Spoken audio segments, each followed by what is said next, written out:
इस 25 साल में अगर हम बात करें तो इस उत्तराखंड को जवान होने के साथ यहां कुछ जवान हुआ है तो भ्रष्टाचार जवान हुआ है। हम भला करने वाले लोग बैठे हुए हैं, मैं कहना नहीं चाहता, मैं कहूंगा तो बात कहेंगे कि भुवन कापड़ी ने क्या बात कर दी। हम क्या भ्रष्टाचार को रोकेंगे जब हमारी विधायक निधि में 15% कमीशन या अधिकारियों के माध्यम से काटा जाता है, तो हम क्या ईमानदारी की बात कर सकते हैं? आप बताइए। मैं तो आदरणीय नेता सदन बैठे हुए हैं, 15% निकाल के सीधे आप अधिकारियों को दे दीजिए, फिर हमें विधायक निधि दीजिए। इन 25 सालों में पहाड़ के खेतों में वो जानवर जवान हुए हैं जो खेती को खत्म करते हैं, पहाड़ पे खेती नहीं हो पा रही है। इन 25 सालों में प्रदेश में रोजगार को बेचने वाले अपराधी जवान हुए हैं। तो बोले तुम्हारा राज्य तो बड़ा ही अनोखा है भाई। हम योजना बताने के लिए गए, अधिकारी पहले कहता कि हमें क्या मिलेगा, राज्य को क्या मिलेगा, वो तो बात की बात है। 10 साल तो कांग्रेस की सरकार भी रही। भुवन भाई, अधिकारी का नाम बता दो जिसने पैसे मांगे, उस अधिकारी का नाम बता दो। उत्तराखंड में विधायक निधि पर कमीशन का राज। विधायक भुवन कापड़ी ने खोले धामी सरकार के कई राज।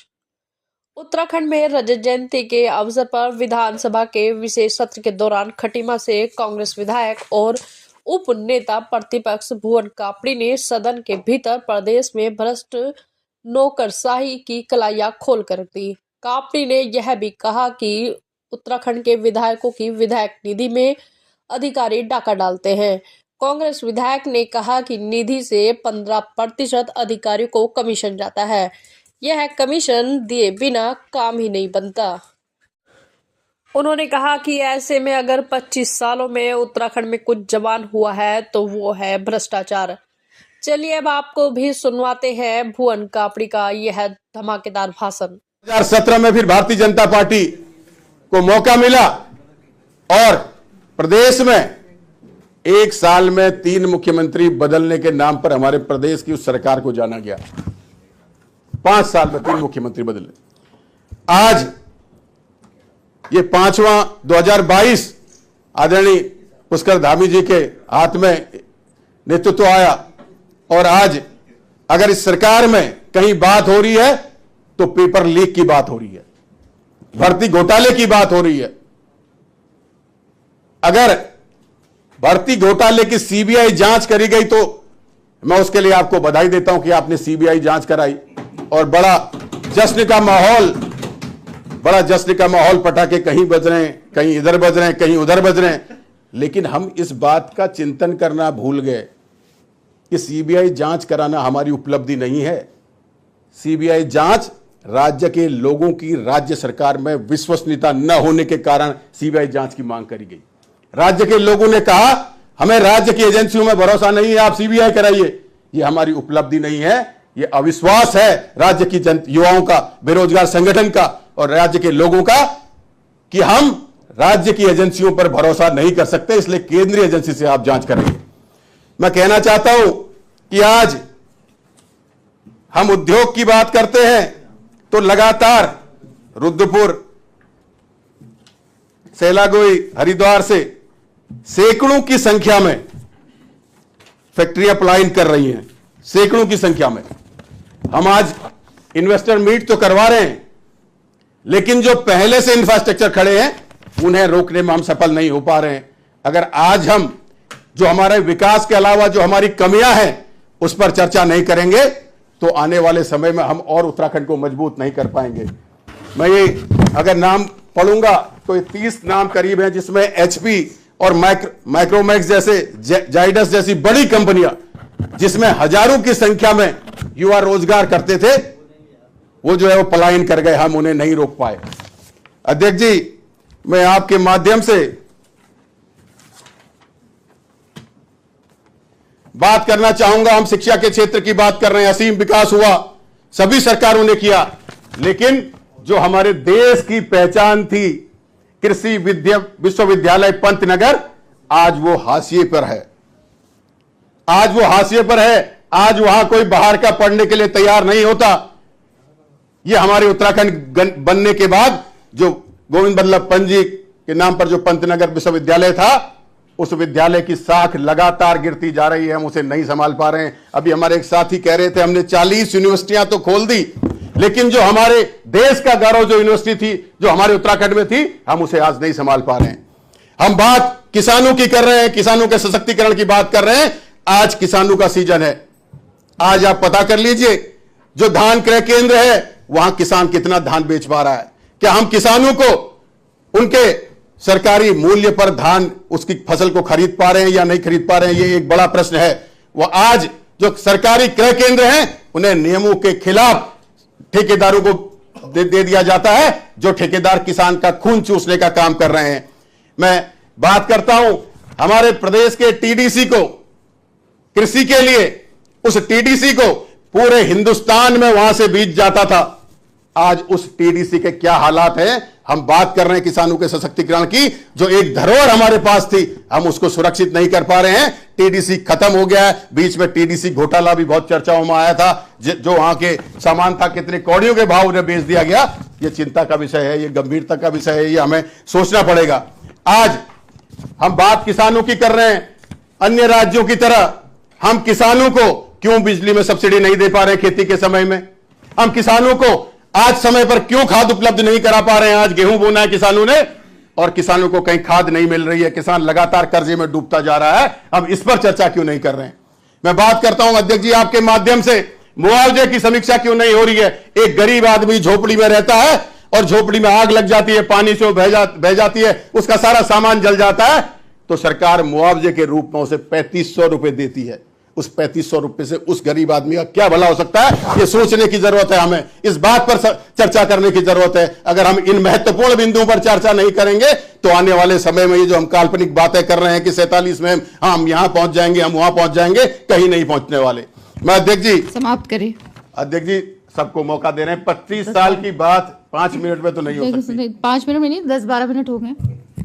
महिला सुरक्षा की बात, आज शराब की दुकान को सुरक्षा मिल सकती है लेकिन उत्तराखंड की महिलाओं को सुरक्षा नहीं मिल सकती। अंकिता हत्याकांड एक महिला के साथ जघन्य अपराध नहीं, वो उस 25 साल में जो महिला अपने अंदर उस ताकत लाई थी कि घर से निकलकर उस पहाड़ के एक छोटे से घर में वो रहती थी, निकलकर शहर आकर लड़कों की तरह रोजगार कर सके, उस आत्मविश्वास पर हमारे आघात हुआ है। अगर सरकार मजबूती से पैरवी कर यह संदेश देती कि महिलाएं सुरक्षित हैं और कठोर और कार्रवाई करती, तो आज हमारी जो गांव की महिलाएं हैं वो अपनी बेटियों को रोजगार के लिए बाहर जाने में घबराती नहीं, चिंता नहीं करती। मैं रोजगार सुरक्षा की बात करता हूं। अभी सैन्य धाम का उद्घाटन हो रहा है, सैनिक की बात होती है, पूर्व सैनिक की बात होती है, लेकिन जब सैनिक, पूर्व सैनिकों और पूर्व सैनिकों के आश्रितों को नियमितीकरण करने की बात होती है, जो उपनल से लगे हुए हैं 22,000 कर्मचारी, जिसमें से 18,000 कर्मचारी भूतपूर्व सैनिक या भूतपूर्व सैनिकों के आश्रित हैं, क्यों सरकार संकोच कर रही है? क्यों सरकार जो भूतपूर्व सैनिक या सैनिकों पर क्यों ढगोसला कर रही है? क्यों नहीं उन्हें सरकार नियमावली बनाकर समान कार्य समान वेतन सुप्रीम कोर्ट के आदेश के बावजूद भी क्यों नहीं उन्हें नियमित करने का काम कर रही है? क्यों अतिथि शिक्षक रोज स्कूल जाते वक्त सोचता है अतिथि तुम कब जाओगे, अतिथि तुम कब जाओगे, कब हमें स्कूल से निकाल दिया जाएगा, कब हमारी नौकरी चली जाएगी? क्यों जो मनरेगा कर्मचारी राजस्थान और हिमाचल में जिनको कंटीजेंसी कटती है, जिनके पास बजट भी है, क्यों नहीं उन्हें नियमितीकरण किया जा रहा है? जब राजस्थान कर सकता है, जब हिमाचल कर सकता है, तो उत्तराखंड क्यों नहीं कर सकता? उत्तराखंड के युवाओं ने इस रोजगार को, जो हमारा प्रदेश का आंदोलन है, इस राज्य गठन के आंदोलन में सबसे अहम भूमिका युवाओं की थी, महिलाओं की थी, पूर्व सैनिकों की थी। आज वो तीनों ही हाशिए में क्यों है? मैं ये आपके माध्यम से सरकार से पूछना चाहता हूं।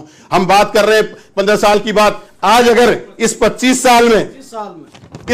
साल में अगर हम बात करें तो इस उत्तराखंड को जवान होने के साथ यहां कुछ जवान हुआ है तो भ्रष्टाचार जवान हुआ है।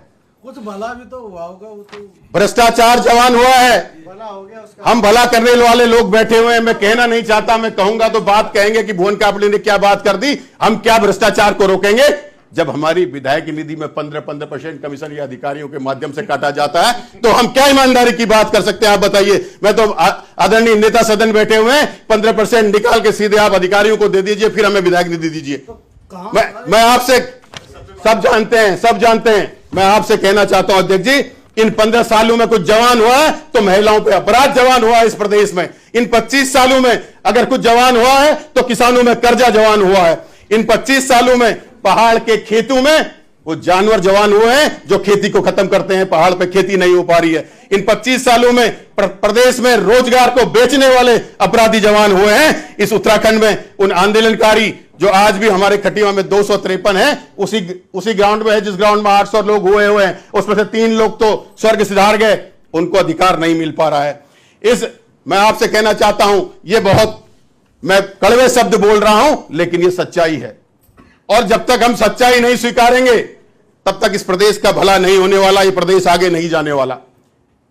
आज कल की घटना है, प्रोटोकॉल मंत्री जी से मैं कह रहा था कि अधिकारी किसी भी जनप्रतिनिधि की बात को सुनने को तैयार नहीं है, फोन उठाने को तैयार नहीं है।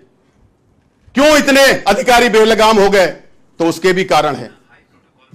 हल्द्वानी में इतनी बड़ी घटना हो जाती है, 9 लोगों की मृत्यु हो जाती है, 9 लोग मर जाते हैं, 100 से ज्यादा लोग 2 साल से जेल में हैं। अधिकारियों की कमी के कारण, उनकी योजना की कमी के कारण एक भी अधिकारी के खिलाफ कार्रवाई नहीं की गई, एक भी अधिकारी के खिलाफ कार्रवाई नहीं की गई। अध्यक्ष जी, अधिकारियों का भय खत्म हो गया है इस प्रदेश में। अगर हम कहीं जाते हैं, हमारे एक बड़े भाई है, इंजीनियर है, सॉफ्टवेयर कंपनी चलाते हैं बेंगलोर में, और वो कार्टून बनाते हैं, गेम बनाते हैं, और बेंगलोर में कम से कम 1000 आदमी उनके यहां काम करता है। वहां एक संस्था चलाते हैं, उस संस्था में फ्री में वो एजुकेशन देते हैं और उनको रोजगार देते हैं। वो उत्तराखंड में आए, उत्तराखंड के अधिकारी उसे मिले, तो उनका ये एक्सपीरियंस था, वो यहां आकर खुद पैसे लगाकर युवाओं को पढ़ाकर और फिर रोजगार देने का काम शुरू करना चाहते थे। उन्होंने कहा यार कि बहुत हो गया, अब 50 साल के हो गए, अपने राज्य के लिए कुछ करने का मन है।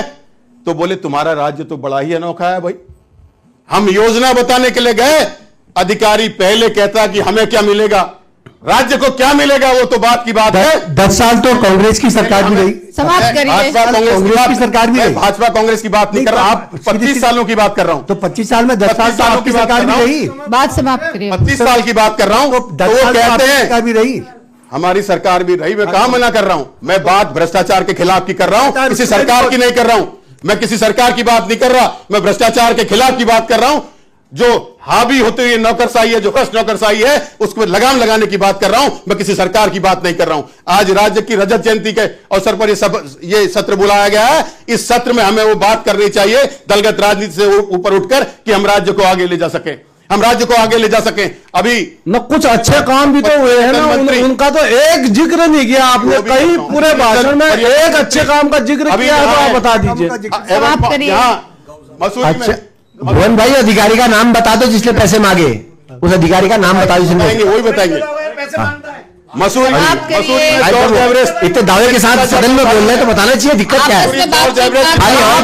क्या होगा, जिसने मांगे हैं तो बताइए। इसका बाजार भाव 7,000 करोड़ है, 22 करोड़ इन्वेस्टमेंट करके 15 करोड़ 15 लाख के लिए सरकार ने दे दिया। समाप्त करिए। आदरणीय अध्यक्ष जी, आदरणीय अध्यक्ष जी, अगर हम इन कड़वे घूंटों को नहीं पी पाएंगे, इस कड़वे सच को नहीं स्वीकार पाएंगे, तो हम राज्य को आगे ले जाने में अपना सहयोग नहीं दे पाएंगे। ये हमें स्वीकारने होंगे, ये हमें सुधारने होंगे। अगर स्वीकार कर सुधारेंगे नहीं तो हमारा राज्य आगे नहीं बढ़ पाएगा। नशा गांव गांव पहुंच गया, समाप्त करिए। जो अब बेरोजगार घूम रहा है, पहाड़ का पानी और पहाड़ की सेवाएं, पहाड़ के काम नहीं आ पा रही है। अगर हम लोगों के यहाँ रहते हुए माननीय सदस्य बैठिए। 10% 36 आरक्षण यूसीसी के साथ आया, आज तक 10% माननीय सदस्य आश्रित नहीं ले पा रहे हैं, वो किसकी जिम्मेदारी है अध्यक्ष जी? इसके लिए भी बैठिए, गया था। आप कह चुके हैं अपनी बात, 10% आप दोबारा ना बोले, बैठ जाइए। माननीय सदस्य बैठ जाइए। अध्यक्ष जी, कड़वी बातें अगर नहीं कही आप जाएंगी अपनी तो कड़वी पीठ के आदेश को सबने मानना चाहिए। आप तो उपनेता सदन है, पीठ का आदेश मानना चाहिए। आप ना बोले।